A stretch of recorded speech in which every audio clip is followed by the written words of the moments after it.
In this video, I'd like to share with you a little bit about what types of policies qualify for a life settlement. So let's start with the face value, also known as the death benefit. A common misconception is that only larger policies qualify for life settlements. For instance, if they have $1 million death benefit or greater. The truth of the matter is we've helped clients close transactions even as small as $50,000 life insurance policies. Now, not a lot of funders participate with policies that small, but some do, so it's worth considering.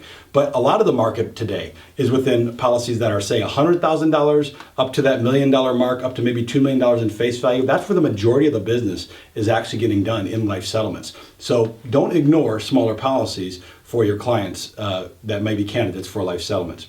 In addition now, what types of policies qualify? The majority of the market works with universal life policies. When we close a transaction, typically they're a universal life policy because they have the flexibility within the premium stream. However, that being said, sometimes whole life policies can work as well, although they're more difficult because of the rigid premium streams.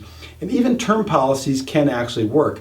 Another common misconception is that because it's a term policy and because we know it ends, in 10, 20 years, whatever it might be, that a funder would not consider it. However, if that term policy has a conversion privilege, it very well can be considered for a life settlement. So keep that in mind. In addition, typically we're looking for single life policies.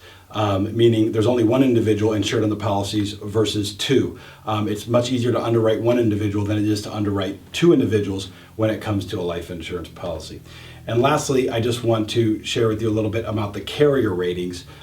Typically, most of the funders want to purchase policies from A-rated carriers. That being said, there's always exceptions to the rule, and some funders do purchase policies from B-rated carriers. So again, I think the general message is to reach out so we can look at it closely to determine if your client may be a candidate for a life settlement. In the next video, I'm going to share with you a little bit about the life settlement process once we identify a candidate that may be qualified for a life settlement.